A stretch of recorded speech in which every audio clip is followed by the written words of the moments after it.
नाही बेटा इलाज करायला रे, म्हणजे कधी उठायला येणार, हात धरायला, पाय धरायला.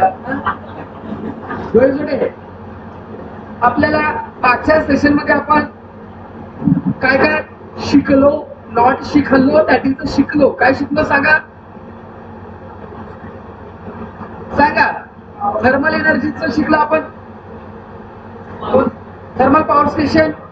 दुसरा होता nuclear power plant. Nuclear power plant, nuclear power plant मध्ये काय वापरतात सांगा बरं का? युरेनियम. अजून काय वापरतात? अजून प्लुटोनियम आणि पुन्हा काय थोरियम वापरतात.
चला लक्ष द्या.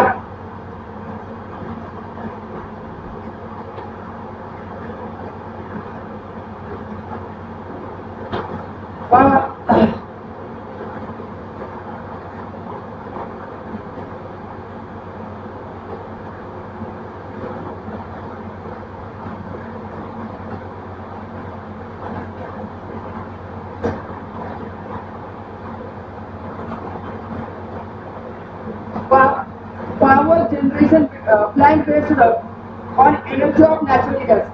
कोणती गॅस बेटा? कोणती गॅस? नैसर्गिक वायू किंवा त्याला म्हणतात नॅचरल गॅस. कोणत्या गॅस म्हणतात त्याला? काय असं उडून व्हायला असं?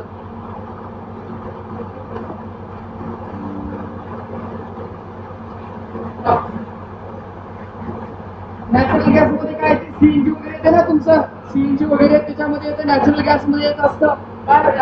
In these plants, the turbine is run by gas at very high temperature and pressure generated by combustion of natural gas.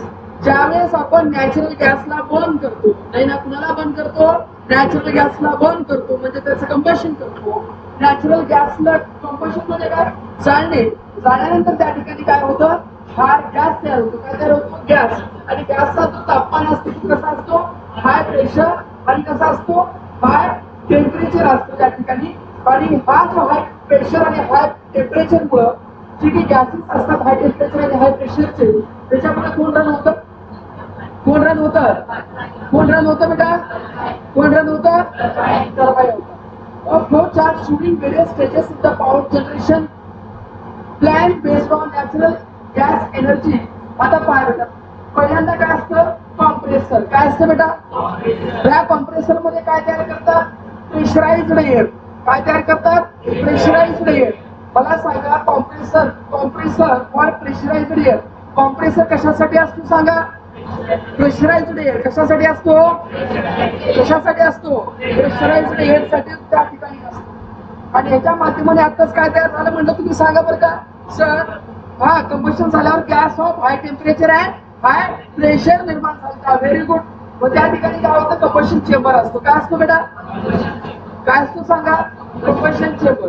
त्या कंबशन चेंबर मध्ये कुणाला टाकतात? नॅचरल गॅसला. इथं काय तयार होतं? Gas of high temperature and high pressure. इथून काय होतं? पुढे हाय टेम्परेचर आणि हाय प्रेशरचा गॅस जातो. कुणावर जातो? टर्बाईनवर. टर्बाईन काय होतो? रोटेट होतो. टर्बाईन कुणाला अटॅच आहे? जनरेटरला. जनरेटर काय तर म्हणतात मराठी? जनरेटरला. आणि इथं काय होतं इलेक्ट्रोमॅग्नेटिक इंडक्शन आणि काय प्रोड्यूस होते काय प्रोड्यूस होते काय प्रोड्यूस होते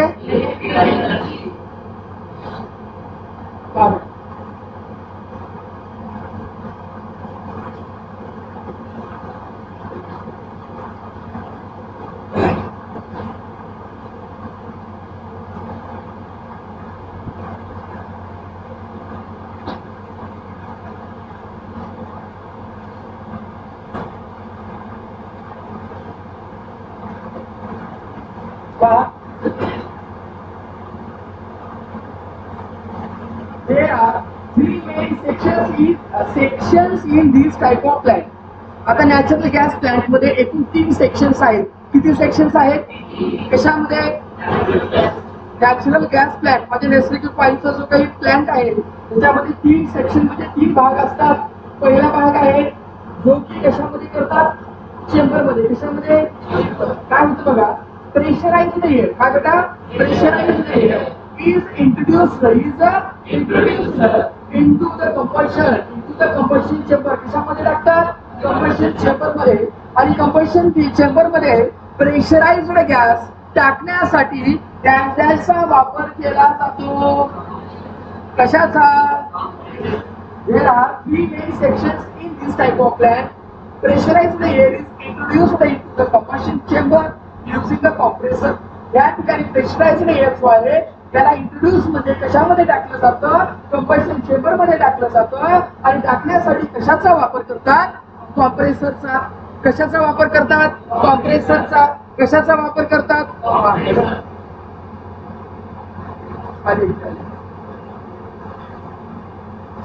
आले हा हॅलो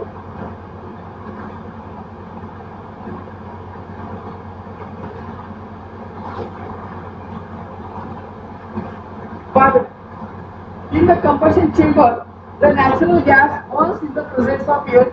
Combustion chair मध्ये कुणाला जाळलं जातं नॅचरल गॅसला कंबशन चेअर मध्ये कुणाला जाळलं जातं नॅचरल गॅसला कशाच्या प्रेझेन्स मध्ये एअरच्या प्रेझेन्स मध्ये एअर मध्ये कोण आहे मुळात ऑक्सिजन महत्वाचा आहे ऑक्सिजन शिवाय एखादी पदार्थ जळतो का नाही कोणत्याही पदार्थाला जर जळायचं असेल तर काय लागतं ऑक्सिजन काय लागतं बेटा oxygen the gas at high pressure and temperature generated in this chamber runs the turbine जो काही या ठिकाणी कॉम्प्रेसरच्या मदतीने तुम्ही जे गॅस कंबशन चेंबर मध्ये टाकलं होतं त्याला तुम्ही बर्न केलं बर्न कंबशन झाल्यानंतर काय प्रोड्यूस झालं the gas of very high temperature and very high pressure त्याच्यामुळे पुढे काय झालं बघा बरं का ह्याला पुढे तुम्ही टाकतात it is introduced to the turbine आणि या ठिकाणी काय होतं तो हाय टेम्परेचर आणि हाय प्रेशरचा जो काही गॅस आहे त्याला चेंबर मध्ये टाकतात आणि चेंबर मध्ये कुणाला रोटेट करतात टर्बाइनला आणि टर्बाइन कुणाला अटॅच असतात जनरेटरला तो कुणाला ड्राईव्ह करतो जनरेटरला आणि जनरेटरला ड्राईव्ह केल्यानंतर काय निर्माण करतो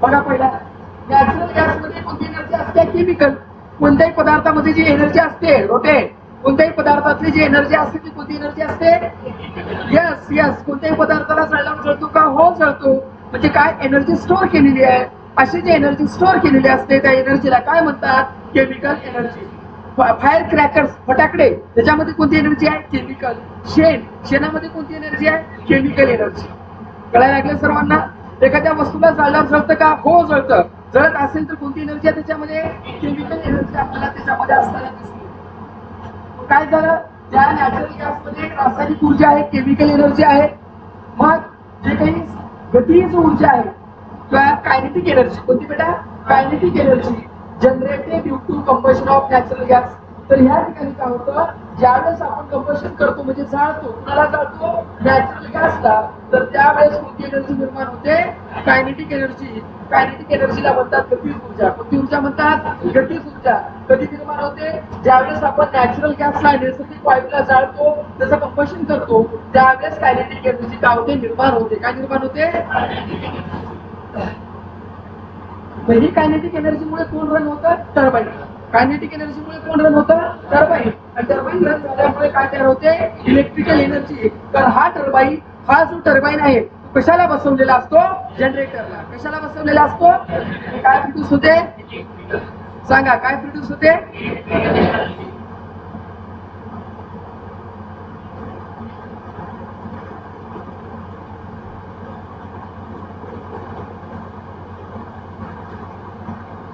जाड केलेलं.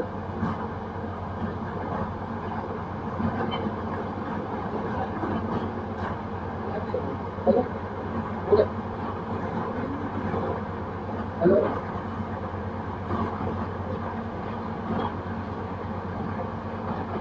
ठीक आहे.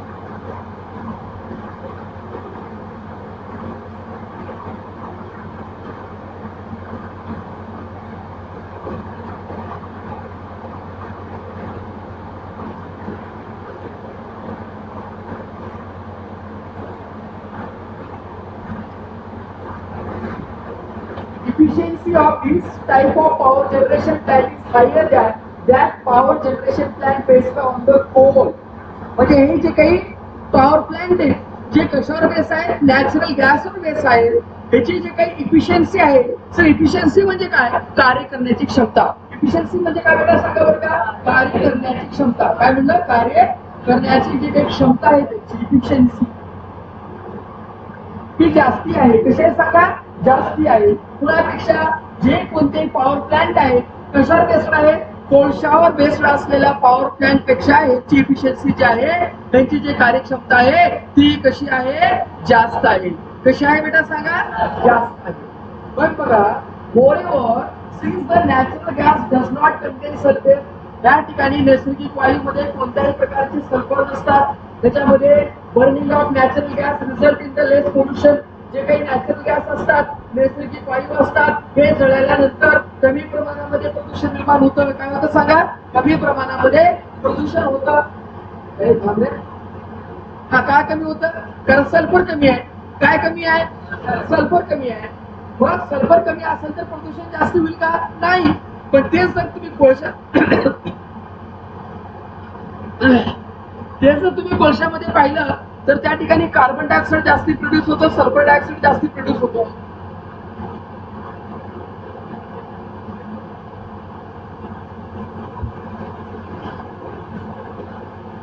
The schematic of power plant based on natural gas is given below. आता पहा बेटा 3 सेक्शन म्हटलं होतं. पहिल्यांदा काय सांगा फ्यूल. काय आहे फ्युएल हा कोणता आहे नॅचरल गॅस. कोणता आहे कुठे पाठवतात कमर्शियल चेंबर मध्ये. इथे काय करतात जाळतात बर्न करतात. कुणाला नॅचरल गॅसला. काय प्रोड्यूस झालं gas of high temperature and high pressure. Very good. हा कुठे आला सर हा पुढच्या ह्याच्यामध्ये आला चेंबर मध्ये. इथे काय असते टर्बाईन. कुणाला रोटेट करतो टर्बाईनला. आणि इथे जे काही हाय प्रेशरचे काही टेम्परेचरचे जे काही आपण गॅस पाठवलं होतं ती वीक होतात ना वीक. परत त्यांना बाहेर जायला काय असते जागा. आणि याला काय म्हणतात इमिशन ऑफ हॉट गॅस. काय म्हणतात इमिशन म्हणजे बाहेर पडणे. काय बाहेर पडतात हॉट गॅस. काय बाहेर पडतात हॉट गॅस. आणि पुढे कुणाला येत असतात आणि इथून काय प्रोड्यूस होते इलेक्ट्रिसिटी विद्युतधारा निर्माण होत असते.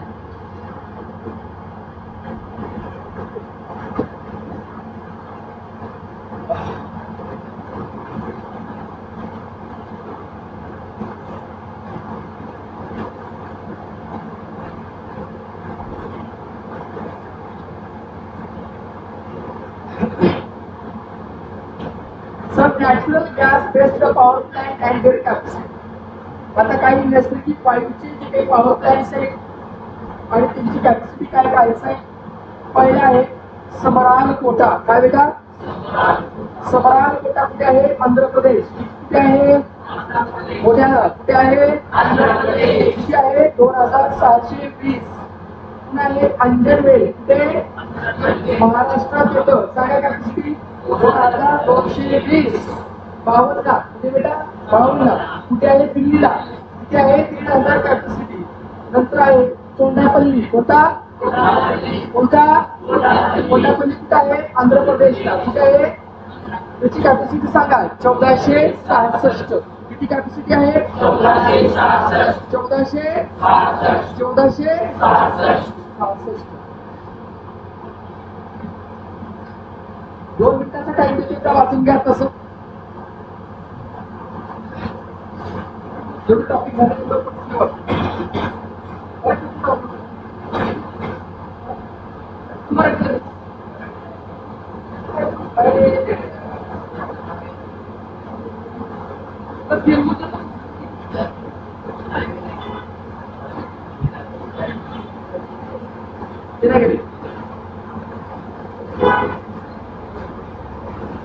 त्याला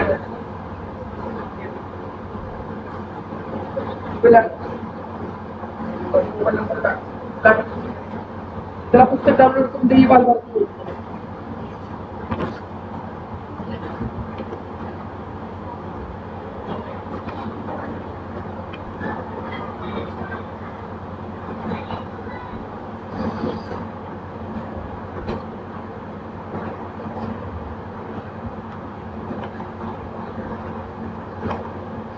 पुन्हा डाउनलोड अपलोड करतो.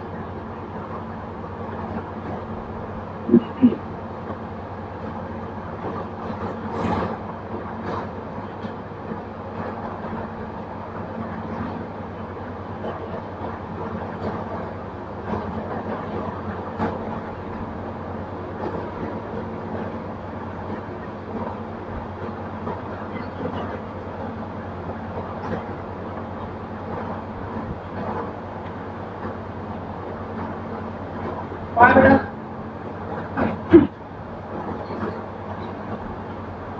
Electric energy generation. काय बेटा electric energy generation and environment electric energy generation. Electric energy म्हणजे काय बेटा विद्युत ऊर्जा. विद्युत ऊर्जा. जनरेशन म्हणजे काय निर्मिती. जनरेशन म्हणजे काय निर्मिती आणि पर्यावरण. आणि काय बेटा पर्यावरण. पहा electricity generation based on fossil fuels. जे काही इलेक्ट्रिसिटी जनरेशन आहे, जे काही विद्युतधारा निर्मिती आहे, कशामध्ये बेटा हे जे काही इलेक्ट्रिक एनर्जी जनरेशन इन्व्हायरमेंट मधला टॉपिक आहे, त्याच्यामध्ये आपण काय म्हणतो की जे इलेक्ट्रिसिटी जनरेशन आहे ते जे विद्युतधारा निर्मिती आहे ते कशावर डिपेंड आहे सर फॉसिल फ्युएल्सवर. कशावर डिपेंड आहे सर फॉसिल फ्युएल म्हणजे काय जीवाश्म इंधन. म्हणजे काय सर कोळसा पेट्रोल डिझेल जे असतात ना ह्याला काय म्हणतात फॉसिल फ्युएल्स. तुम्हाला 8वीला डेफिनेशन होती, 10वीला बी डेफिनेशन होती. पहिल्या चॅप्टर मध्ये फॉसिल फ्युएलची काय होती सांगा बरं का. The remainings of living organism got buried underground with their impressions असं काहीतरी आहे बघा. Is called as a fossils. काय म्हणतात त्याला फॉसिल्स. पॅलेंटोलॉजिकल एव्हिडन्सेस मध्ये पाहिलं होतं आपण त्या ठिकाणी. आता आपण पाहिलं न्यूक्लिअर पॉवर प्लांट मध्ये युरेनियम वापरतात, प्लुटोनियम वापरतात. Not environment friendly. त्याच्यामुळे काय म्हणजे पर्यावरण मित्र आहेत का नाही. त्याच्यामुळे काय होतं बेटा रेडिएशन होतं. काय होतं रेडिएशन. पर्यावरणामध्ये त्या ठिकाणी काय होतात पॉल्युशन निर्माण होतं, प्रदूषण होतं. म्हणून या ठिकाणी बेटा जे काही इलेक्ट्रिकल एनर्जी प्रोड्यूस करण्यासाठी आपण काय केलं पाहिजे त्याच्या व्यतिरिक्त जर आपण दुसरे जर वापरलं तर पर्यावरणासाठी बेटर आहे. त्यात if electric energy generated using this fuels. जर समजा इलेक्ट्रिसिटी निर्माण करण्यासाठी आपण जर फॉसिल फ्युएलचा वापर करत असेल, युरेनियमचा वापर करत असेल, प्लुटोनियमचा वापर करत असेल तर ह्या ठिकाणी इन्व्हायरमेंटल डिग्रेडेशन होतं. तर इन्व्हायरमेंटल डिग्रेडेशन म्हणजे काय पर्यावरणाचा ऱ्हास होतो. काय होतो बेटा सांगा. इन्व्हायरमेंटल डिग्रेडेशन म्हणजे काय पर्यावरणाचा ऱ्हास होतो. We have seen that burning of fossil fuels. जे काही जीवाश्म इंधन जाळले जातात जसे की कोळसा आहे, जसे की नॅचरल गॅस आहे, त्याच्यामुळे काय होतं बेटा रिलीज होतात. काय टेबल करत त्यावर दुखायला लागले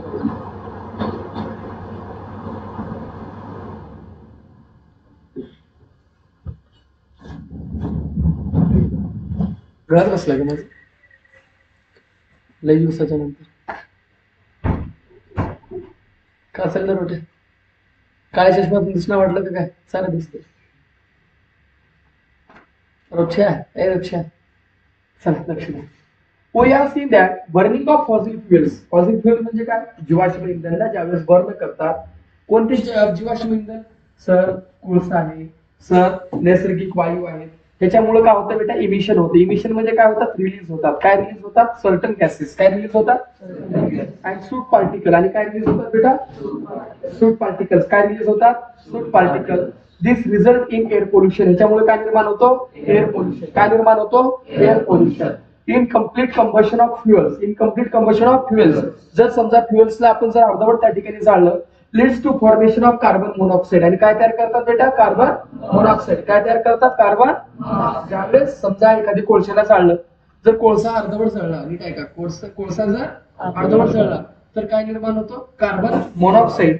आणि कोळसा जर पूर्णपणे जर जळला तर त्या ठिकाणी तयार होतो कार्बन डायऑक्साईड. काय तयार होतो? अर्धवट जळला तर कार्बन मोनॉक्साईड आणि पूर्ण जळला तर पण कार्बन मोनॉक्साईड जर घातक असतात आणि हे it adversely affect our health आणि ह्याचा कुणावर परिणाम होतो? आपल्या शरीरावर विपरीत परिणाम होतो. कशावर होतो? शरीरावर. Increase in percentage of carbon dioxide in the air due to burning of fuels affect environment severely. ज्यावेळेस increase in percentage of carbon dioxide, ज्यावेळेस कार्बन डायऑक्साईडचा पर्सेंटेज वाढतो कशामध्ये? एअर मध्ये. कशामध्ये? एअर मध्ये. का? Burning of fuels. कधी वाढतो? ज्यावेळेस आपण फ्युएल्सला बर्न करतो. फ्युएल्सला बर्न केल्यानंतर त्या फ्युएल पासून काय प्रोड्यूस होतो? कार्बन डायऑक्साईड प्रोड्यूस होतो. आणि कार्बन डायऑक्साईडचं प्रमाण कशामध्ये वाढतो बेटा? एअर मध्ये. कशामध्ये वाढतो? एअर मध्ये. आणि एअर मध्ये जर कार्बन डायऑक्साईडचं प्रमाण वाढत असेल तर तो काय होतो बेटा? प्रदूषण होतो. It adversely affect the environment. It severely affect the environment. म्हणजे सिव्हिअरली म्हणजे तीव्रतेने कोणावर परिणाम करतात बेटा? पर्यावरणावर इम्पॅक्ट करतात. The phenomenon of global warming is an example of this. आणि आज आपण जे पाहतोय, काय पाहतोय? जागतिक जे काही उष्णता वाढ आहे किंवा जागतिक जे काही तापमान वाढ आहे, ग्लोबल वॉर्मिंग जी आहे ती कशामुळे होते बेटा? जे काही वातावरणामध्ये कार्बन डायऑक्साईडचा पर्सेंटेज वाढतो. कशाचा पर्सेंटेज वाढतो? कार्बन डायऑक्साईडचा पर्सेंटेज वाढतो. त्याच्यामुळे सर्व त्या ठिकाणी होतात. पुन्हा पाय बेटा, तसेच त्याच्यासोबत नायट्रोजन डायऑक्साईड जे असतात हे कुणामुळे जनरेट होतात? तर ज्यावेळेस कोळसा जाळतो, डिझेल जाळतो, पेट्रोल जाळतो, त्याच्यामुळे नायट्रोजन डायऑक्साईड रिलीज होतात. आणि नायट्रोजन डायऑक्साईड ज्यावेळेस ऍटमॉस्फिअर मध्ये येतात, एअर मध्ये येतात, त्याच्यामुळे आम्लवर्षा होते. काय होते बेटा? ऍसिड रेन होते. ऍसिड रेन म्हणजे काय? आम्लवर्षा. The phenomena of global warming is an example of this. Nitrogen dioxide generated due to burning of fuels. जे काही नायट्रोजन डायऑक्साईड आहे ते कसे जनरेट होतात? कसे जनरेट होतात? Burning of fuels. Burning of like coal, diesel, petrol. Coal, diesel, petrol leads to problem like acid rain. Soot particles generated due to incomplete burning of fossil fuels. आणि या ठिकाणी ज्यावेळेस फॉसिल फ्युएलला अर्धवट जाळलं जातं त्यावेळेस काय तयार होतो? सूट पार्टिकल. काय? तेव्हाच्या खालचं काळं नसते का बेटा? सायलेन्सरला वगैरे काळं असते बघ. असे पार्टिकल छोटे छोटे जे कण असतात त्याला सूट पार्टिकल म्हणतात. हे कधी जनरेट होतात? ज्यावेळेस कोळशाला अर्धवट जाळलं जातं. It can lead to problems related to respiratory problems like asthma. आणि याच्यामुळे काय होतात? असं काय केलेलं? अस्थमा सारखे प्रॉब्लेम होतात. दम्याचे आजार त्या ठिकाणी जाणवत असतात. कशाचे आजार बेटा? कशाचे आजार? एक minute.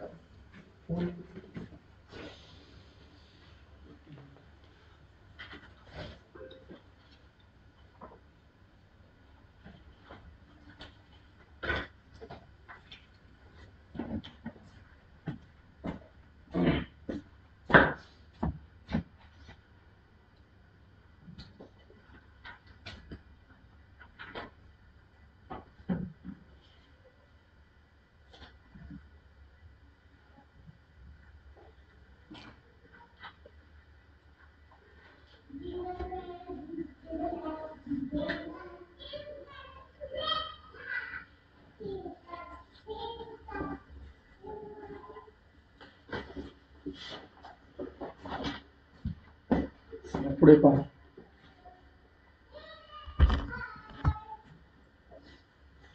It took millions of years for formation of fossil fuels like coal, crude oil and natural gas. काय म्हणते या ठिकाणी? It took millions of years. आपल्याला लाखो वर्षांचा कालावधी लागतो. काय म्हणलं बेटा? लाखो वर्षांचा कालावधी लागतो. कशासाठी? तयार करण्यासाठी. काय तयार करणार? आपण नाही तयार करत, निसर्गात ऑटोमॅटिक तयार होतात. काय तयार होतात? Fossil fuel. फॉसिल फ्युएल म्हणजे काय? जीवाश्म इंधन. फॉसिल फ्युएल म्हणजे काय? जसे की कोल म्हणजे कोळसा, क्रूड ऑइल म्हणजे काय? हे आपलं खनिज तेल म्हणजे काय? थोडक्यात पेट्रोल, डिझेल वगैरे असतात ना, क्रूड ऑइल. नंतर नॅचरल गॅस. कोणते?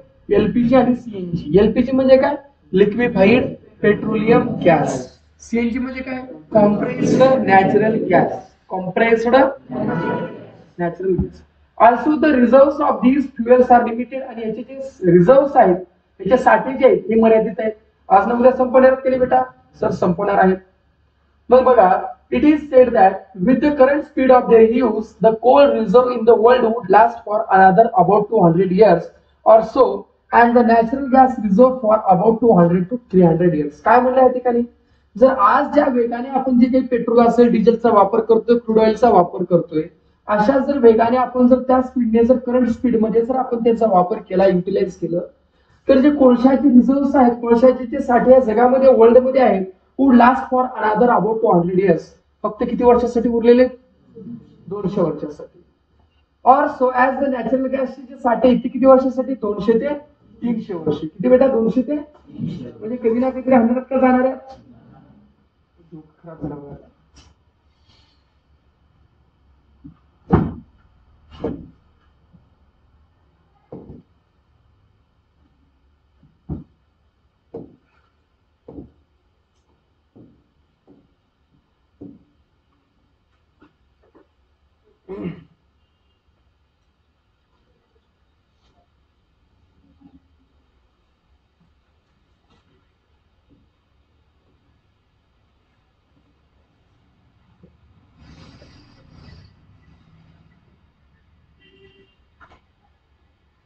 तो परत वाचा 2 मिनिट,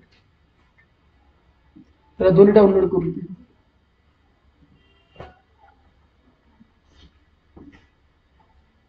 हॅलो हॅलो हॅलो, हा हा सर, हाँ बोलिए ना. नाम जी, पहचाने पहचाने पहचाने. है ना, ओपन है, ओपन है जी, ओपन है. देखो तुम, देखो एक बार निकाल के देखो, एक बार निकाल के देखो.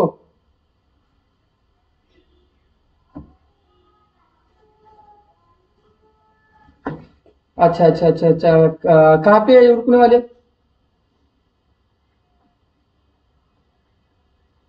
अगर इधर नैवेद्य में आए तो मैं इधर बोल देता, मैं जाके डायरेक्टली आप जाके आओ, मैं इधर से पे कर देता. नैवेद्य में जाओ, नैवेद्य होटल, नैवेद्य होटल देवलू रोड पे देखो, बड़ा वाला होटल है. हाँ इधर जाओ, डायरेक्टली ऊपर बैठो, आप अपना अपना करके जाओ, मैं उधर बोलता, मैं उनको कॉल करके मत देता टोटोरिया में. उधर अच्छा नहीं मिलता, क्वालिटी नहीं मिलता, इसी वजह से बोला. यहाँ पे क्वालिटी अच्छा है खाली. नैवेद्य बोल के अच्छा क्वालिटी मिलता है, तो वो फिर दूसरे यहाँ पे क्वालिटी अच्छा नहीं. हाँ आप जाके डायरेक्टली मेरे को करो, मैं कर देता सर. नैवेद्यम, नैवेद्यम, हाँ यस यस, लाल बहादुर के बाजू में, लाल बहादुर स्कूल के बाजू में. Yes.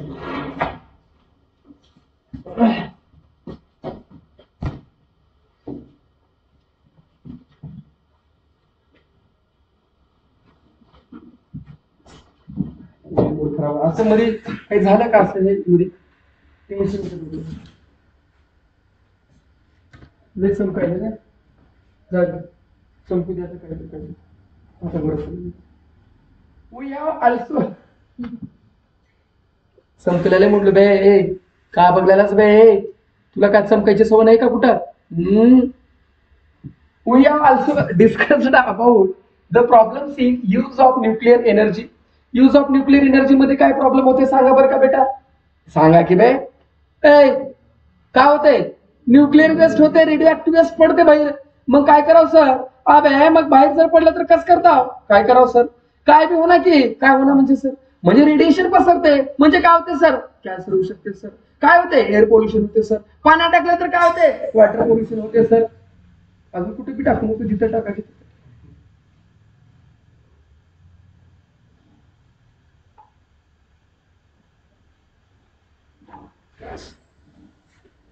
We have also discussed about the problems in use of nuclear energy in the disposal of nuclear waste. Nuclear waste. मला हसवलं थोडं, आठवत तरी शिकवताना काहीतरी कडलं तिकडलं बाहेरचं जरा थोडं आठवलं का, डेझट हसा वाटते जरा, कंट्रोल होणार कधी कधी. पोचले भाऊ ना आशिष, बघ बेटा आपण डिस्कस केला, काय डिस्कस केला सर, न्यूक्लिअर एनर्जी पासून जे निर्माण होणारे प्रॉब्लेम्स आहेत. कोणते प्रॉब्लेम्स आहेत बेटा, सर न्यूक्लिअर वेस्टला टाकता कुठं, जिकडं टाकलं तिकडं पोल्युशन होते की मग. पुन्हा सर पॉसिबिलिटी ऑफ डिझास्टर. हा काय पॉसिबिलिटी ऑफ डिझास्टर. सर काहीतरी मिशप घडलं बघा सर. कुठे घडलं तरी दुर्घटना चर्नोबाईला. कुठे आहे म्हणलं युक्रेनमध्ये. युक्रेन कुणाचा भाग होता, USSR चा भाग होता. तसा भारतापासून वेगळा झाला बघा. एक पाकिस्तान वेगळा झाला, बांगलादेश वेगळा झाला. 1945 ला काहीतरी म्यानमार आपल्यापासून वेगळा झाला. असंच काहीतरी झाला. असेच ते वेगळे झाले due to accident in nuclear power plant. Considering all these point, ह्या सर्व पॉइंटला जर आपण कन्सिडर केलं, it can be said that the energy generation from fossil fuels. काय बेटा, energy generation from and nuclear fuels are not environment friendly. याच्यामुळे पर्यावरणाला काय होतो, धोका होतो. कुणाला धोका होतो, का, they are not eco friendly. They are not eco-friendly. They are not eco-friendly. They are not eco-friendly. Why they are not eco-friendly? Because they create the pollution. प्रदूषण निर्माण करतात बेटा. प्रदूषण काय निर्माण करतात, प्रदूषण निर्माण करतात. कसं करतात सांगायचे काही गरज नाही. आता तुम्ही इथे बसला जाईल रात्री नाईट क्लासला थोबाड घेऊन बसला तिथे किती ते पाला पाचोळा टाकून चाललं तिथे चिल्ल्याला पिल्ल्याला. बालबुद्धी म्हणते त्याला, बालबुद्धी. म्हणूनच कधी कधी वाटलेलं की याच्या बायला एक ट्युशन काय घेतलं, माझ्या आयुष्यातला सर्वात मोठा काय पाप आहे. यस पेस कोण म्हटलं ते, वा माझ्या इथं बसलंस. जिंदगीत कधी ट्युशन घेऊ नका बेटा. काय तर नोकरी करा, सुखानं राहून सुखानं जागा. आपली बायको आपले लेकरं निवांत राहायचं. हे असल्या चितेगिरी करण्यात पडू नका बघाय. हे फालतू धंदा ट्युशन घेणं म्हणलं. वाटेल आमून सर एवढं कमी चालते, केळं काही कमी ना. खरंच सांगायला वाटतंय, खरंच रे. मायच्या सांगला तुम्हाला हे माझं वाक्य लक्षात ठेवा. तुम्हाला वाटलं ना ट्युशन एवढं कमी त्यात, घंटा मायकाला कोणी कमावणी उदगीर मध्ये दाखवाच तुम्ही. आज सर म्हणतो इकडले तिकडले लोक हे केल्यात की त्यांच्या घरी मायला नोकरी राहत्या, बापाला नोकरी राहत्या, इकडली कमाई राहत्या, शेताची कमाई राहत्या, तिकडली राहते, सार राहते. हे गणित घालायचं जाऊ. लय झालं किती बी भारी एक्सपर्ट आला राहिला उदगीरवाला ट्युशनला. उदगीरच्या बाबतीत सांगतो, महिन्याला कुठून 1.5 लाख रुपयाच्या वरी कमी नाही. इन्कम वाढलं का खर्च वाढतोय. 90,000 हप्ते झाल्यात महिन्याला. काय सांगा, उघड सुखानं राहणार लय अवघड राहते. आता आपलं एक समजा आपण 1.5 लाख आपण खर्च किती करतो, 1 लाख खर्च. आता मोठ्या लोकांचा महिन्याला 10 लाख इन्कम राहते. खर्च किती राहते माहिती आहे, 5 लाख राहते. सांगायचं तात्पर्य की इन्कम वाढलं का काय वाढतो, खर्च. समजा आता समजा कोणतरी दिलेलं आहे मला, माझं बी नाही पापी समजा दिलेलं आहे. मग आपल्याला लगे उल्हास, कमी चांगली झालं. 40,000चा चष्मा घेतो, 60,000चा घेतो, स्टाईल मारतो. लगे आयफोन घेतो, स्टाईल मारतो. मग चप्पल कोणती घालणार, रोडची घालणार. काहीतर नाही त्याच्यावर कोणती ब्रँडेड काहीतरी मोची त्याच्यामध्ये वेगवेगळ्या मोची त्याचं ते घालणार. पट्टा कोणता घालणार, गुच्ची. गुच्ची का गुच्ची काय म्हणतो त्याला. ते 25,000ला पट्टा, कमराचा पट्टा 25,000ला. त्या 25,000मध्ये आमच्या 2 वर्षाच्या पॅन्टी येतात. वॅलेट वापरणार वुडलँड कंपनी आहे. वॉच पाहिजे साधी सुद्धा नाही. कोणते, रेडिओच का, रॅडो रोलेक्स पेक्षा महाग रॅडोची. रॅडो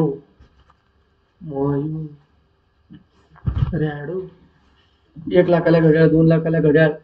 काल गाठन ते ना काय आहे त्याचं नाव, हार्दिक पांड्या 2.5 कोटीची घड्याळ गाठत. आपलं घरदार ऐकलं तर 2.5 कोटी भरती होणार. आपल्याला विकलं तर भरती होणार नाही.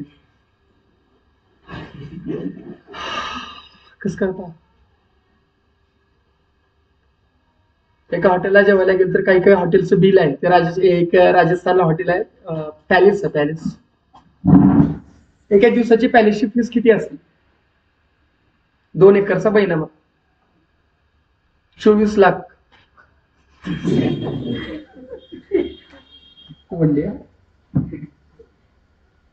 जेवणाचा खर्च वेगळा, 24 लाख खर्च म्हणलं.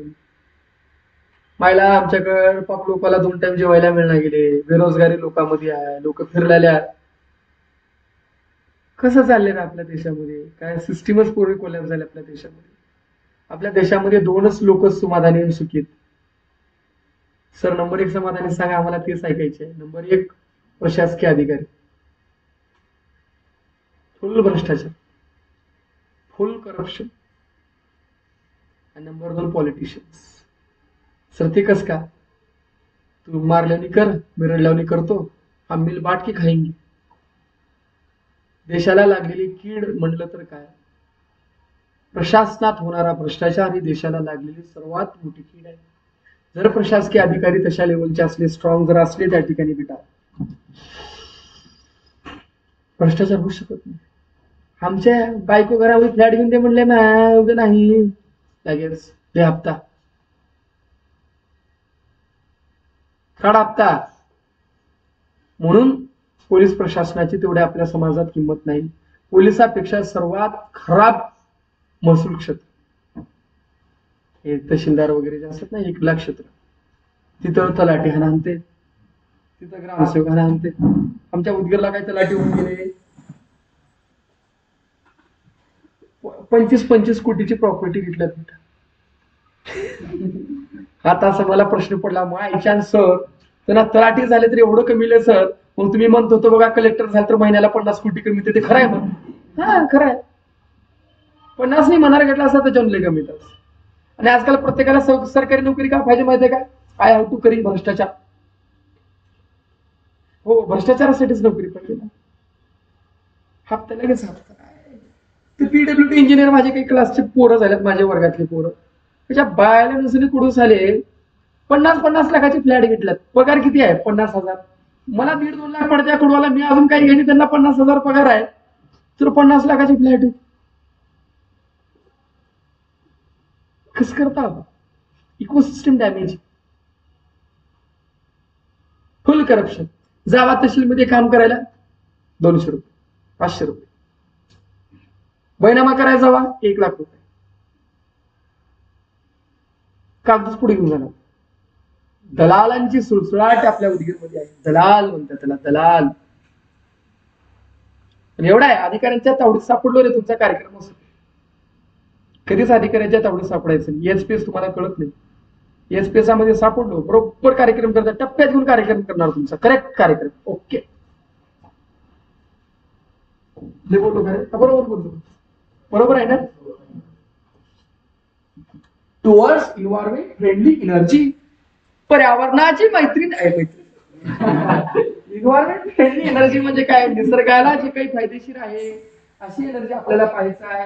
Towards green energy. बघा, there are other ways of electricity production which avoid our problems. आता अशा अनेक प्रकारचे आपल्याला काय करता येते, इलेक्ट्रिसिटी प्रोड्यूस करता येते ज्याच्यामुळे पोल्युशन होणार नाही. जसं वाइंड एनर्जी आहे, सोलर एनर्जी आहे. Electricity generation from the water reservoir, धरणापासून पाण्याचे धरण असतात, पाण्यापासून एनर्जी. आशिष, पाण्यापासून एनर्जी बेटा, पाण्यापासून धरण. वाइंड एनर्जी, सनलाइट, बायोफ्युएल्स, शेणापासून वगैरे तयार होणारी, पालापासून तयार होणारी, हे मेथड्स आहेत. The energy sources usually in such options water reservoir, wind, sunlight, त्याच्यानंतर बायोफ्युएल आर नेव्हर एंडिंग, हे कधी संपत नाही. आर परपेच्युअल, हे काय बेटा? परपेच्युअल. परपेच्युअल म्हणजे कधीही संपणार नाहीत आणि ज्यांचा आपण परत परत वापर करू शकतो अशाला म्हणतात परपेच्युअल. काय म्हटलं परत सांगा? ज्याचा आपण काय करतो? परत परत वापर करू शकतो, याला काय म्हटलं जातं सांगा? परपेच्युअल. काय म्हणतात याला? परपेच्युअल एनर्जी म्हणतात. काय म्हणतात सांगा? Use of these sources do not lead to environment problem discussed आहोत. आणि याचा जर वापर केला तर जे काय आपण वरच्या सगळ्या डिस्कस केलेले एन्व्हायरमेंटचे प्रॉब्लेम्स आहेत, पर्यावरणाचे प्रॉब्लेम आहेत, ते काही होणार नाही. Electricity generation through these sources can be called environment friendly. आणि याच्या माध्यमाने जे काही आपण इलेक्ट्रिसिटी प्रोड्युक्शन करतो किंवा निर्माण करतो हे पर्यावरण स्नेही असतात. कशा असतात बेटा? हे पर्यावरण स्नेही असतात. We can also call the energy generated by these processes as a green energy. आणि या ठिकाणी जे काही या प्रोसेसच्या माध्यमाने एनर्जी प्रोड्यूस होते त्याला डॅश डॅश एनर्जी म्हणतात. बोला, green energy. Looking at the problems in electricity generation using fuels like the coal, natural gas, nuclear fuel, the world is now heading towards environment friendly energy, that is green energy. आता बघा, हे सर्व जे problem जर पाहायला गेलं, जे global warming होत चाललेलं आहे, एअर पोल्युशन होत चाललंय, भारताचं टार्गेट आहे 2030 पर्यंत तुम्हाला सुरूमध्ये पूर्ण इलेक्ट्रिकलच्या गाड्या बघायला मिळेल. टार्गेट आहे भारताचं. पूर्ण पेट्रोल आणि डिझेलच्या गाड्या बंद करायचं शासनाची प्लॅनिंग चालू. 2040 पर्यंत तुमच्या एकही गाड्या रोडवर तुम्हाला पेट्रोल आणि डिझेलच्या गाड्या दिसणार भविष्यामध्ये. प्लॅनिंग चालू शासनाची त्या पद्धतीची. म्हणजे आपल्या देशाचा मी मागं पण सांगितलं 8 लाख ते 10 लाख करोड रुपये, लाख करोड फक्त आपण इम्पोर्ट करायला जातो. पेट्रोल डिझेल देशामध्ये मागवायला जातो. जर आपण याला स्विच जर केला आपण त्या ठिकाणी तर आपल्याला सर काय गरज आहे सर, रेअर अर्थ मटेरियल लागतील ना. म्हणून तर भारत बघा मोदी इकडे तिकडेचे दौरे मारत चालले ना सध्या. कुठं काल परवा भेटतो तुम्ही अर्जेंटिनाला मोदी गेला होता काल परवा. त्याच्यानंतर चिलीला, त्या अर्जेंटिनाच्या बाजूला चिली आहे, चिलीला नाही गेले, ब्राझीलला गेला त्या ठिकाणी. त्याच्या मागचं कारण काय माहितीये का तुम्हाला? आफ्रिकन कंट्रीज मध्ये गेले त्याचं कारण काय? त्या ठिकाणी रेअर अर्थ मटेरियल्स आहेत.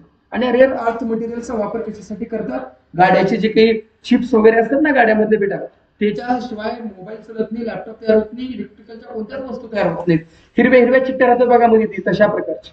त्याच्यामध्ये गोल्ड वापरतात, सिल्वर वापरतात, प्लॅटिनम वापरतात, निकेल वापरतात, पॅलेडियम वापरतात, व्हॅनेडियम वापरतात. वेगवेगळे अजून अशा 18 रेअर अर्थ मिनरल्स असतात, मेटल्स असतात. त्याचा वापर त्या ठिकाणी केला जातो. प्रत्येकाचं वेगळं असतं, मला माहिती नाही, मी काही त्याचा शोध लावलेला नाही. पण याचा वापर करून हे काय करतात, चिप्स वगैरे तयार करतात. आणि याचा ह्याचा सर्वात जास्त जो प्रोडक्शन आहे तो चायनामध्ये, तैवानमध्ये. म्हणून चायनाचे हे सर्व वस्तू जे आल्यात नाही चायनातून, अमेरिका काल परवा काय केलं, चायनावर टॅरिफ लावला, म्हणजे टॅक्स लावला. चायनानं दुप्पट लावलं. चायना म्हणलं लाव का, खुट्टी चायनाकडे आहे का सर? सर्व इलेक्ट्रॉनिकच्या वस्तू म्हणलं ना, ह्याच्या सहित त्याचं टोटल जे चिप आहे ते कुठे तयार होतात? तैवान म्हणजे थोडक्यात चायनामध्येच त्या ठिकाणी तयार होतात. म्हणून त्यांची तेवढ्या लवकर डेव्हलपमेंट झाली. अजून आपले भांडणं, माझा धुरा 1 गुंठा राहिला, तुझा धुरा 1 गुंठा राहिला, माझी जात ही आहे, तुझी जात ती आहे, त्याच्यावर भांडणं आपली. आणि जगातली चायना दुसरी इकॉनॉमी झाला. 1948 ला चायना आणि भारत एक होते लेवलला. चायना आपल्यापेक्षा 10 पटीची इकॉनॉमी झाली, 10 पटीची. कमीत कमी 8 तर झाली धरून चला. आणि आपण फुगट राशन, फुगट तांदूळ, फुगट घरकुल, घरात संडास बाथरूम फुगट, हम तो हमारे 2 डझन भर, एक क्रिकेट टीम माझ्या घरी, एक क्रिकेट टीम तुझ्या घरी, सकाळी लाईन बसायचं जाऊन. फालतू लोक. आता रोहित शर्मा जाऊन इंग्लंडला राहणार आहे माहितीये का? काय रोहित शर्मा राहिलेले ना, रोहित शर्मा पण सेटल व्हायला लागला. विराट कोहली तर झालंच. तुम्हाला माहिती आहे विराट कोहलीने त्याच्या पूर्वीचा जन्म कुठे दिला सांग बरं का? इंग्लंडमध्ये. का बरं दिला असं? का भारतामध्ये हॉस्पिटल नव्हते का? होते ना. त्याचं कारण आहे तिथं जर लेकरू जन्माला आलं ना, बाय बर्थ काही ठिकाणी सिटिझनशिप मिळते, त्यांना काही राईट्स मिळतात तिथे. अमेरिकेमध्ये पहिला कायदा का होता, सपोज तुझी बायको आहे इन फ्युचर, म्हणजे इन पास्ट मध्ये, फ्युचर कुठे बंद झालं ना कायदा, पास्ट मध्ये, आणि तू प्लॅन केलास माझ्या बायकोचं 9व्या महिन्यात चालू होणार आहे सर, 15 दिवसात डिलिव्हरी होते सर. मग माझ्या सर माझी तर इच्छा अमेरिकेला जायची होती, माझी तर काही झाली, आता घेऊन जातो लेकराला अमेरिकेला. नाही त्याच्यावरती काहीतरी कायदा असेल मला माहिती बरं का. म्हणजे एक साध्या भाषा सांगतो मी तुम्हाला. पण आपल्याला काय मिळतं, टुरिस्ट व्हिसा मिळतो 3 महिन्यासाठी 2 महिन्यासाठी फिरायला जायचं. आता डिलिव्हरीच्या बायला मिळते का नाही मला माहिती बरं का, कशाला बोली बिनका. तिथे गेलास चुकून तुला तिथे लेकरू झालं, तुला नाही बायकोला, तुझ्या बायकोला लेकरू झाला अमेरिकेत, तर तो लेकरू ऑटोमॅटिक काय झाला, तिथला सिटीजन झाला नागरिक. आपल्या देशात तसलं काय बी मिळणार, तू हळजीव 10 हळजीव 3 तिकडे आपल्या देशात नाही, तिकडे तसं आहे. इंग्लंडमध्ये लंडन सिटीमध्ये ऐकून तुम्हाला नवल वाटेल, लंडनचा जो महापौर आहे काहीतरी नाव आहे त्याचं, खान काय नाव आहे त्याचं, लंडनमध्ये 42% पाकिस्तानी. किती टक्के? बर्मिंगम नावाचं एक शहर आहे तिथं, तिथे किती 69% पाकिस्तानी. आणि त्यांनी फक्त तिथल्या गोऱ्या बायाला टार्गेट करतात, तुमच्या वयातल्या आहे मजाक नाही, तुमच्या वयातल्या पूर्वाला वगैरे टार्गेट करतात. तुम्ही तर लय मोठ्या झालो, अजून 12 वर्षापासून पूर्वाला टार्गेट करणार, त्यांनी पहिल्यापासून टार्गेट करून ठेवणार. ते करणार तिथल्या पूर्वाला लग्न केलं का तिथल्या सिटीजनशिप मिळते लगेच. अरे इथले खतरनाक तिकडे चालू, त्याला ब्रूमिंग गँग म्हणतात. सर्च करा घरी गेल्यानंतर, ब्रूमिंग गँग इन द इंग्लंड. कळलं तुम्हाला, वाचा, असल्या गोष्टी वाचत जावा, तुम्ही माहिती राहायला पाहिजे. डेंजर आहे, तुम्हाला ऐकून अंगाला काटे मिळतो मला. एवढं खतरनाक त्या ठिकाणची सीन आहे. त्या लोकांनी विरोध केला. पहिला पाकिस्तानच्या लोकांना बाहेर काढा. पाकिस्तानचं एक वैशिष्ट्य बेटा, जिथं जातात तिथं गु खात्यात, कुठंच नीट राहतात. आणि भारतीय लोक कुठे जाऊन काही करत नाही, शांत राहतात.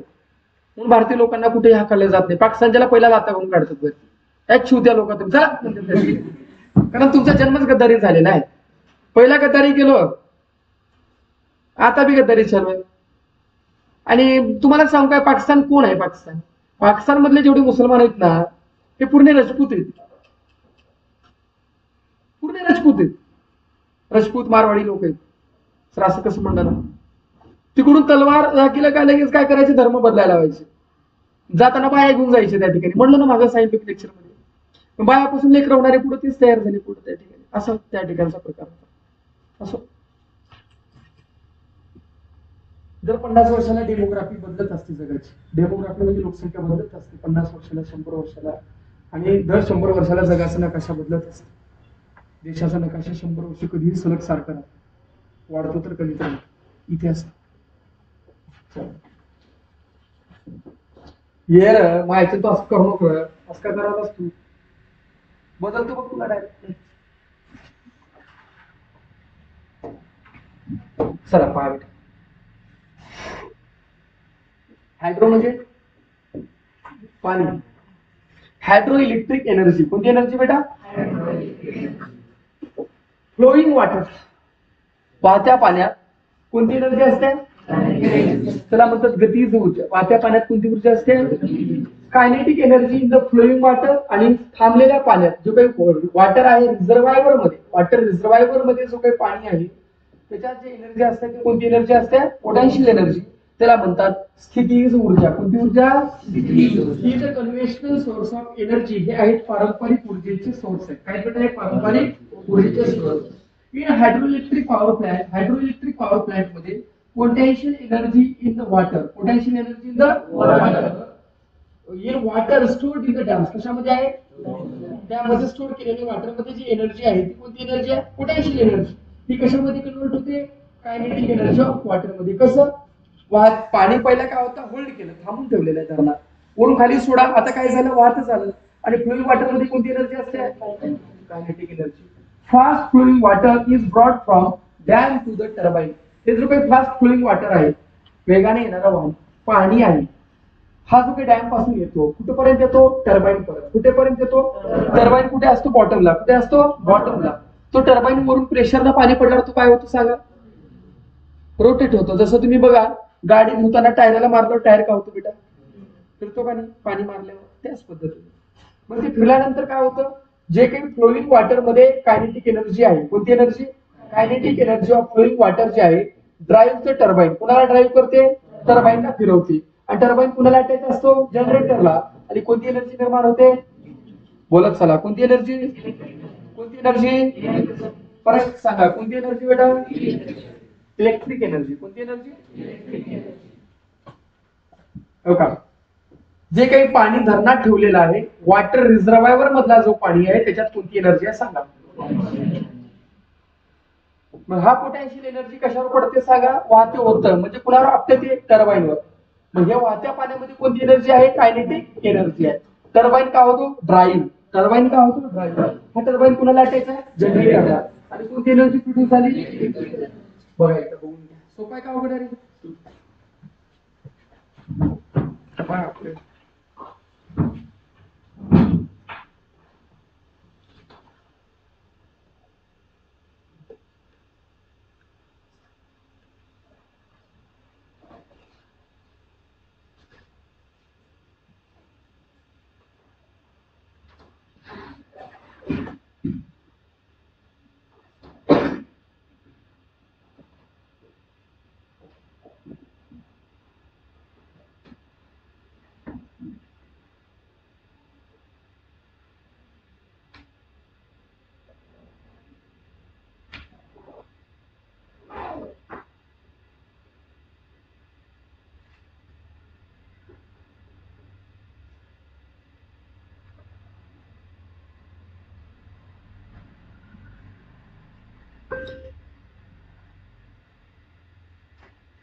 भयाजी ते आपले कमलनगरचे काही मित्र आले पोलीसवाले आपल्या हॉटेलला पाठवून दिलं मी इम्रान सर म्हणून वगैरे ती बघा ते कुठं बसले त्यांनी आणि त्यांच्याकडून बिल वगैरे काही घेऊ नका आपल्या कोणाला तरी एकाला थांबवा तिथे त्यांना दोघांत वाटतं बहुतेक बघा किती करणार बघा बिल घेऊ नका त्यांच्याकडे आल्यात इम्रान सर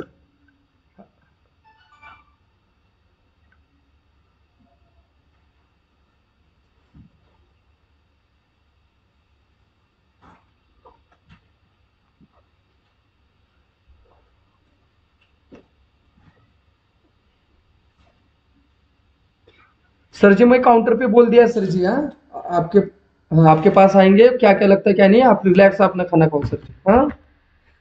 हाँ यस सर यस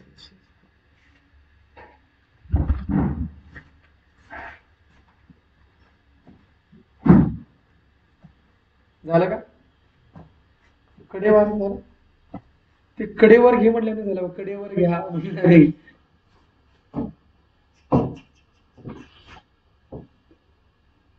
मोठ्या माझ्या डाउनलोड झाले का मला डिलीट मारतो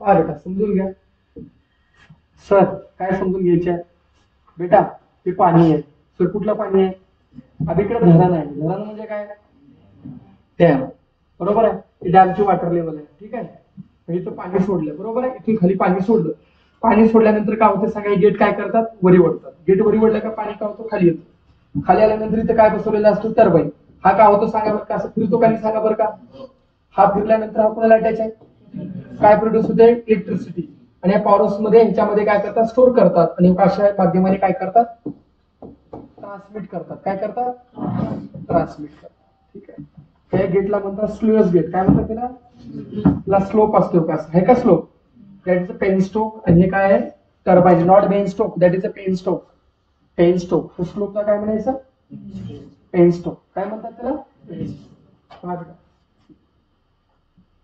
पोटेन्शियल एनर्जी पाण्यामध्ये जी एनर्जी आहे धरणातल्या कोणती एनर्जी आहे आता पोटेन्शियल एनर्जी कोणती एनर्जी आहे ती फ्लोईंग वॉटर मध्ये आली कोणती एनर्जी आली मग कायनेटिक एनर्जी हा कुणामध्ये आपल्या होते पुन्हा टर्बाईन काय होतो रोटेट होतो कुणाला टचच्या जनरेटरला आणि काय प्रोड्यूस होते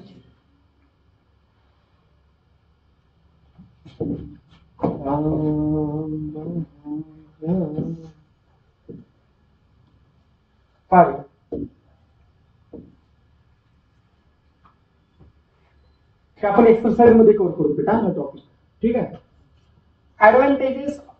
advantages of hydroelectric power station आता याची ऍडव्हान्टेजेस म्हणजे काय फायदे काय बेटा फायदे कुणाचे फायदे आता कुणाचे फायदे तोंडाचे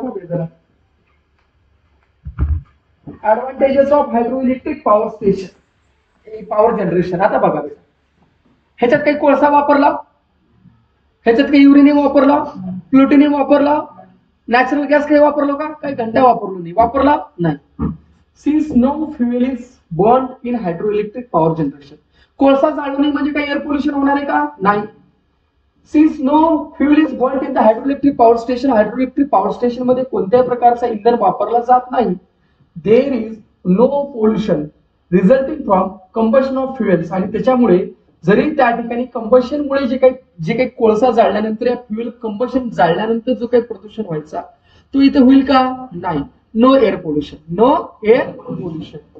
दुसरा बघा if there is a sufficient water storage in the dam जर समजा धरणामध्ये मुबलक प्रमाणात सफिशियंट म्हणजे चांगल्या प्रमाणात मुबलक प्रमाणामध्ये पाण्याचा स्टोरेज असेल वॉटर स्टोरेज असेल it is possible to generate electricity काय पॉसिबल आहे इथं काय जनरेट करू शकतो इलेक्ट्रिसिटी जनरेट करू शकतो ऍज अँड व्हेन नेसेसरी आणि जेव्हा आपल्याला गरजेचं आहे तेव्हा आपण त्याच्यापासून काय करतो जनरेट करतो तिरुपतीला जाताना वाटामध्ये आपण काय करतो महानंदीला जातो माहितीये का तिरुपतीला जाताना महानंदीला माहितीये का मग तिथे श्रीशैल्यम शिवाजी महाराज ज्यावेळेस दक्षिणेच्या दौऱ्याला होते त्यावेळेस श्रीशैल्यमच्या मंदिरात रात्रीच्या वेळेस मुक्काम केले ते माहितीये का तुम्हाला तिथे शिवाजी महाराजांचं पण त्या ठिकाणी लिहिलेलं आहे त्या ठिकाणी मुक्काम केलेला आहे त्या ठिकाणी श्रीशैल्यमला आणि ज्यावेळेस त्यांनी श्रीशैल्यमच्या मंदिरात होते मला इसवी सन आठवण गेले मला मी पुस्तकात वाचलोय त्यावेळेस औरंगजेबानं काशीचं मंदिर पाडलं होतं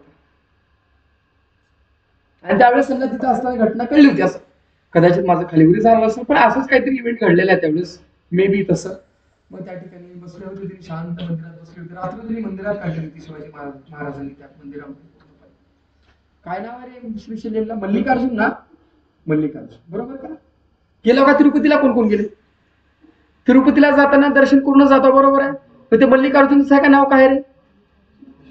श्रीशैल्यमचं मल्लिकार्जुनच आहे ना रे? पक्क ना? मला थोडं कन्फ्युज व्हायला बरं का. मल्लिकार्जुन आहे वाटतं. आंघोळ वगैरे तिथंच करतात ना जास्ती लोक, श्रीशैल्यमला आंघोळ करतात. आम्ही पण तिथंच केलतो त्या ठिकाणी. खालच्या साईडला त्यावेळेस पाणी नव्हतं. तिथं जर बघितलं का वायरिंग बघितलं का बेटा, असते मोठे मोठे वायर आहेत बघा तिथे. आता जे वर दाखवलं ना तशी डायग्रामची वायर आहेत. That is hydroelectric power station. इथे येईल आता खालच्या साईडला आहे तो टॉपिक. पहा, although water reservoir is used for power generation, water रिझर्वायरचा वापर कशासाठी करतात? पॉवर जनरेशन साठी. It can be replenished during rainy season. आणि पाणी काय करता येतं? पावसाळ्याच्या सीझन मध्ये आहे ते पाणी सोडायचं आणि नवीन पाण्याला काय करायचं? स्टोअर करायचं. तळ्याचं काम करायचं बेटा. वर्षभर आपल्याला पाणी भागावून तळे बांधले जातात. तळे बघा, प्रत्येक गावाच्या बाजूला जवळपास 10-15 गावात एक तळ राहतो. का राहतो सांगा बरं? पाण्यासाठी. लोक तळ राहिले का लगेच ऊस लावलेला. मुळात तळ्याचं कारण काय होतं? ऊसासाठी तळे नव्हते, लोकांना प्यायला पाणी मिळायचं. आणि ऊसाच्या बाजूला बघा, तुम्ही माहिती असेल कदाचित नसेल तुम्हाला, उन्हाळ्याच्या सीझन मध्ये तळ्यातलं पाणी बाहेर काढू देत नाहीत. माहितीये का? मोटर लावलं का सरकार मोटर जप्त करते आहे का नाही रे? का? शेताला पाणी दिल्यावर प्यायला तर पाणी पाहिजे का नाही? It can be replenished during rainy season. ते रेनी सीझन मध्ये रिप्लेनिश होतात. त्याच्यामुळे काय होतं? अनइंटरप्टेड वॉटर जनरेशन म्हणजे पॉवर जनरेशन होतं. म्हणजे कोणत्याही पाण्याचा अडथळा होत नाही आणि इलेक्ट्रिसिटीचाही अडथळा होत नाही. आता याचे काही प्रॉब्लेम असणार, फायदे तिथं तोटे. तोटे काय आहेत बघा. बघा, the back water due to storage of water in dam may submerge villages. कोल्हापूरला आपल्या घटना घडली 5-6 वर्षाखाली. कोल्हापूरला काय झालं? धरणातलं पाणी रिव्हर्स मारलं. रिव्हर्स म्हणजे उलट फिरलं.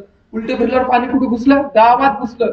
गावच्या गाव, म्हशी, जनावर पूर्ण त्या कोल्हापूरच्या, तुम्हाला आठवत नसेल, तुम्ही लहान असाल 4थी-5वीला, त्यावेळेस घडलं होतं त्या ठिकाणी. कोविडच्या काळामध्ये झालं. रिव्हर्स मारला कोल्हापूर पूर्ण. त्या म्हणजे काही गाव पूर्ण बुडून गेले होते. कितीतरी लोक त्या ठिकाणी, जनावर गेले. मग काय होतं? कधी कधी धरणात पाणी खूप जास्त असतं बेटा. जर पाणी ओव्हरस्पिल झालं, किंवा पाणी ओव्हरस्पिल तर होतच नाही म्हणा, पण समजा बॅक फायर जर मारलं, रिव्हर्स जर मारलं, तर त्या ठिकाणी काय होतात? गावाच्या गावं बुडतात. सबमर्ज विलेजेस ऑर टाउन्स, नदीच्या नदी शहरं बुडतात.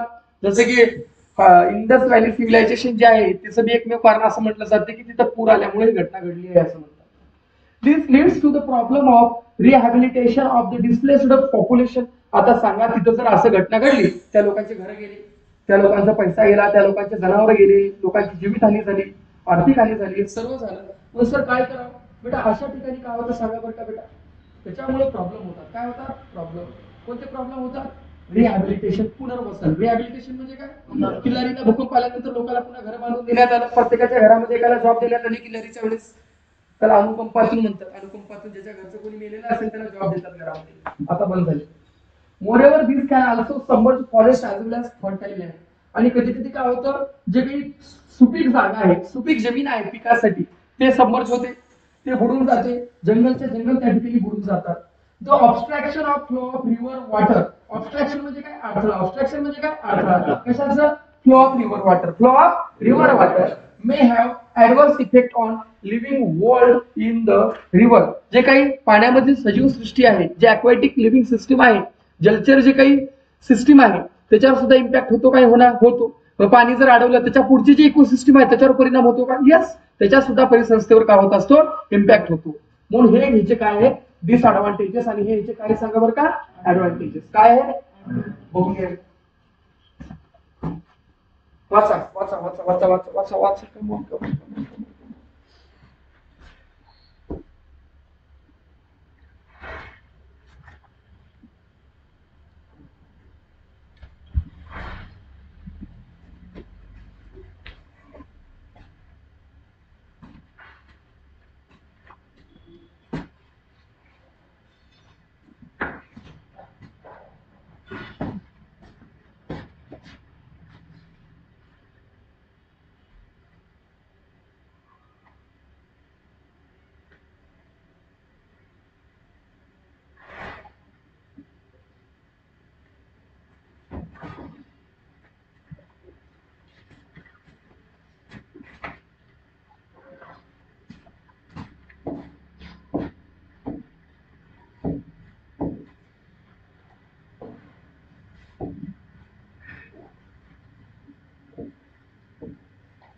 कुठेच बघायला येईल बघा. श्रीशल्यम आलं बघा, आलं का रे बघा श्रीशल्यम.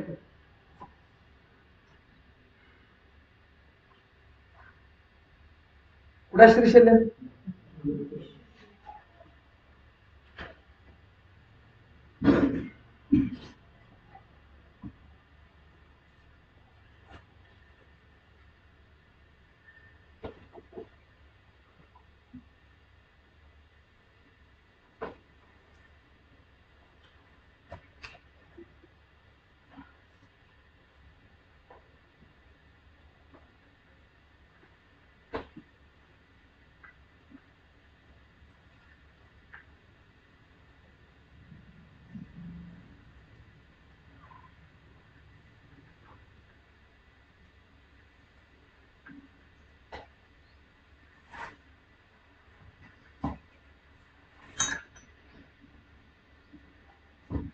पुढे पहा.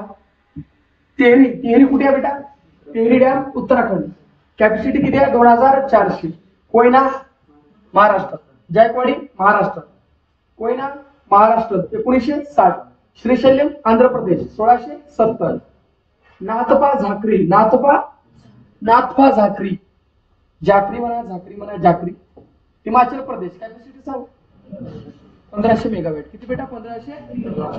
बघायचा बघून.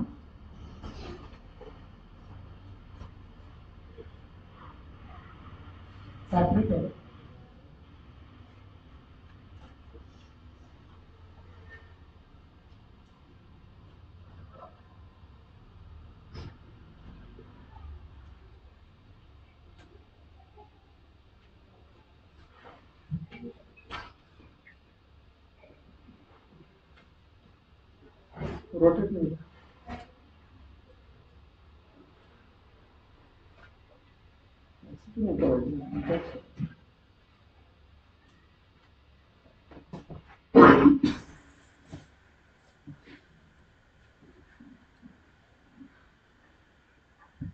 चला झालं.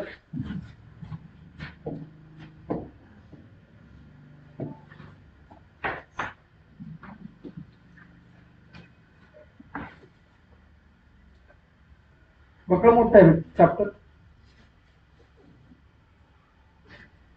किती वेळ आपल्याला अजून बघा. किती? कितला सुद्धा आपलं असं.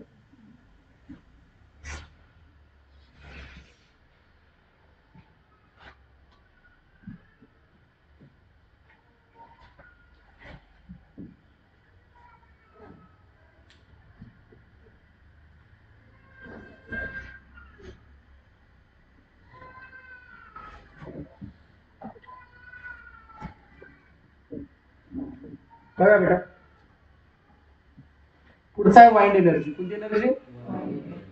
Kinetic energy in the wind has been used since long for lifting of water for driving flour mills. शेतामध्ये आजबी काय करतात? सोयाबीनची वगैरे रास झाल्यावर काय करतात? त्याला रोडला टाकतात. सुरासुरा होत येतात. वरून गाड्या बिड्या जातात. वरून धरतात आणि बाया खाली टाकतात. बघितलं कसं काय होते? तो जे काही लाईट वेट आहे वारा आल्यावर टाकतात का कधी बी टाकतात? वारा आल्यावर. जो काही पाला पाचोळा तो काय होतो? दाणे कुठे पडतात? खालच्या साईडला पडतात. आणि आणखी त्याचा वापर कुठे केला जायचा? असे चाक करायचे, व्हील चाक केल्याने करायचे.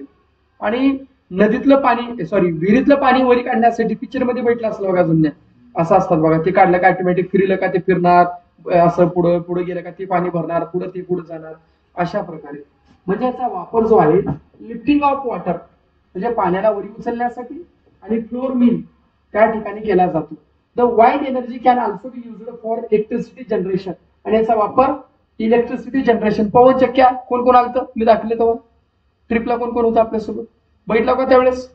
त्यावेळेस आपलं काय करा, आपल्या युट्यूबला व्हिडिओ आहे तर त्याच्यामध्ये बघा. त्या ठिकाणी पूर्ण माहिती दिली 4-4.5 मिनिटाचं. त्यावेळेस आपण साईट व्हिजिट केलतो ऑन द स्पॉट. त्या ठिकाणी आपण सांगितलेलं the machine which converts kinetic energy of wind to electrical energy is called wind turbine. बघा बेटा वाइंड टर्बाइन म्हणजे काय? तर ज्या मशीनच्या माध्यमाने जे काही वाऱ्याची कायनेटिक एनर्जी आहे, कुणाची बेटा? वाऱ्याची. जे काही विंडची कायनेटिक एनर्जी आहे ती कशामध्ये कन्वर्ट होते? इलेक्ट्रिकल एनर्जी मध्ये. कुणाची? विंडची कायनेटिक एनर्जी कशामध्ये कन्वर्ट होते? कुणाची? विंडची काय कायनेटिक एनर्जी कशामध्ये कन्वर्ट होते? इलेक्ट्रिकल एनर्जी मध्ये. आणि ज्या मशीनच्या माध्यमाने होते त्या मशीनला काय म्हणतात? Wind turbine. काय म्हणतात त्याला? As the wind strikes the blades of turbine, ज्यावेळेस त्या पवनचक्कीच्या ब्लेड्सला काय काय स्ट्राईक करतात? विंड्स. काय स्ट्राईक करतात? विंड्स. त्यावेळेस ते काय करतात? हे ब्लेड काय करतात? रोटेट करतात. आणि ह्या ब्लेडला पाठीमागे असं काय असतं? एक ऍक्सल असतो. काय असतो? ऍक्सल. हे काय आहे? ऍक्सल. हा ऍक्सल जो आहे तो कुणाला अटॅच असतो? जनरेटरला. कुणाला? आणि कशाच्या माध्यमाने? गिअरबॉक्सच्या माध्यमाने. कशाच्या माध्यमाने? गिअरबॉक्स काय करतो? रोटेशनवर कंट्रोल करतो. कशावर? लय जर स्पीड आला तर काय करावं? लय झालं तर वाऱ्याला तुटून पडल्यावर काय करतो? होऊ शकतं ना? काय होऊ शकतं? Blades rotate. The axle of turbine. काय बेटा? The axle. दांडा जो आहे ह्याला काय म्हणतात? दांड्याला ऍक्सल. काय म्हणायचं त्याला? Axle of turbine is connected to electric generator through gearbox. The function of gearbox is to increase the rotation per unit. Gearbox काय करतात? हे जे काही ब्लेड्स फिरलेले आहेत ना त्याच्या स्पीडला वाढवतात. कशाला वाढवतात? कशाला वाढवतात? त्याच्या स्पीडला वाढवतात. दस the rotating blade drive the turbine. आणि जे रोटेटिंग ब्लेड्स असतात ते कुणाला ड्राइव्ह करतात? टर्बाईनला ड्राइव्ह करतात. आणि टर्बाईन इन आणि बघा and the turbine in turns drives the generator to generate electricity. आणि या ठिकाणी काय होतात? जे टर्बाईन्स असतात ते काय होतात? फिरतात. आणि फिरल्यानंतर काय होतं? ते जनरेटरला अटॅच असतात. जनरेटर मध्ये कोणता फिनॉमिनॉन घडतो? मायकल फेराडेचा इलेक्ट्रोमॅग्नेटिक इंडक्शन घडतो. आणि काय जनरेट होते? Electricity. Various stages in the wide energy generation system can be shown in the figure. आता या ठिकाणी डायग्राम दाखवलं. वाईट मिलची डायग्राम सुद्धा दाखवलेला आहे. आता या डायग्राम मध्ये आपण पाहूया.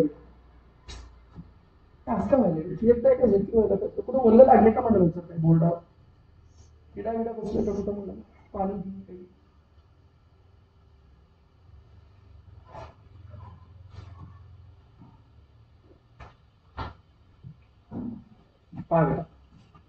ते काय सांगा? ब्लेड्स. पवनचक्क्या साइड व्ह्यू आहे. हे काय आहे? ऍक्सल म्हणजे हे शाफ्ट. हे वरचं काय? शाफ्ट. हे काय आहे? गिअरबॉक्स. हे कशाला अटॅच केलेलं आहे? जनरेटरला. हे मधला मेन दांडा. ठीक आहे. त्याला काय म्हणतात? ऍक्सल. काय म्हणतात? ऍक्सल. हे काय? ब्लेड्स. हे काय? ते खालचा मोठा सपोर्ट केलेला आहे. बरोबर आहे. आणि हे सुद्धा काय आहे? शाफ्ट. आणि हे काय? रोटेशन दिलेलं आहे. ठीक आहे. नंतर पहा पहिल्यांदा पवनचक्कीला फिरायला कोणती एनर्जी लागते सांगा? Kinetic energy. Wide with required velocity. Wide with velocity म्हणजे काय? गती. ठराविक गतीने. त्याच्यामुळे कोण रोटेट होतात? टर्बाईन. त्याचे लार्ज काय असतात? फिन्स असतात. मग ते रोटेट झाल्यानंतर ते कुणाला अटॅच? जनरेटरला. आणि जनरेटर मधून काय निर्माण होते सांगा? Electrical energy. आता वाइंड मध्ये कोणती एनर्जी आहे सांगा? Electrical energy. आणि टर्बाईन मध्ये कोणती एनर्जी आहे? Electrical energy. टर्बाईन कुणाला अटॅच होते? जनरेटरला. आणि काय तयार झालं? काय तयार झालं? Electric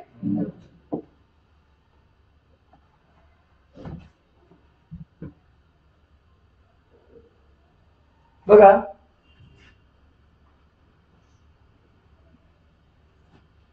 wind turbine with capacity right from less than 1 kilowatt to about 7 megawatt. आता याची कॅपॅसिटी किती असते बेटा? 1 किलोवॅट ते 7 मेगावॅट एवढी त्याची कॅपॅसिटी असते. आणि हे मार्केटमध्ये अवेलेबल असतात. आणि सर्वात जास्त जे अवेलेबल असतात ते असतात सी शोर पाशी.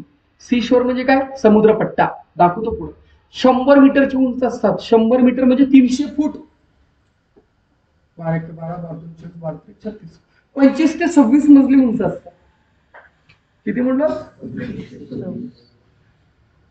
Wind turbines with capacity right from less than 1 kilowatt to about 7 megawatt are commercially available depending on the wind velocity available at the site of installation.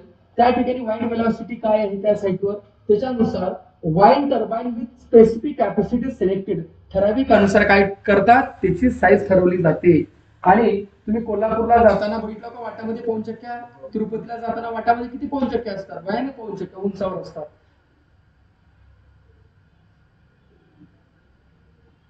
The wind velocity at specific location depends on many geographical factors. अनेक geographical factors.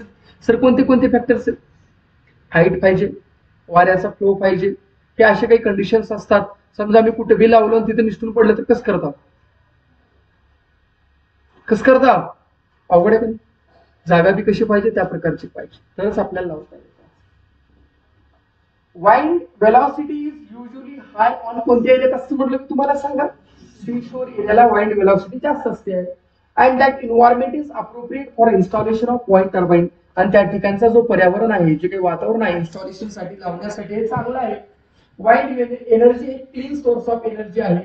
However, the wind velocity necessary for wind energy generation is not available everywhere.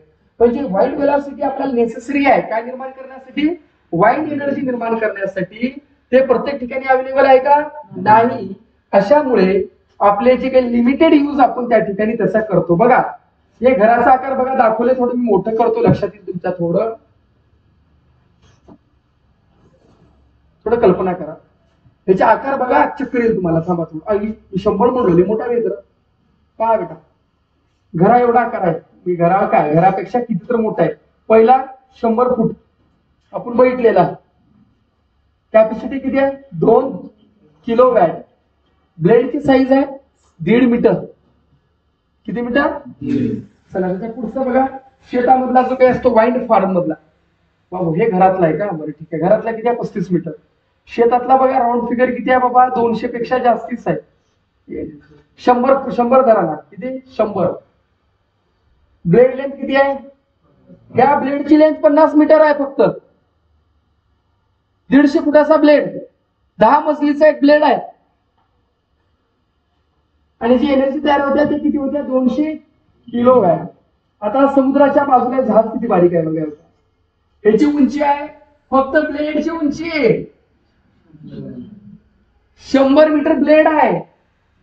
आणि energy जे निर्माण होते ती किती होते बघा 6000 ते 7000 किलोवॅट. कमी आहे का जास्त आहे, लई जास्त. एक लावलं तर अख्ख्या गावाला पुरते.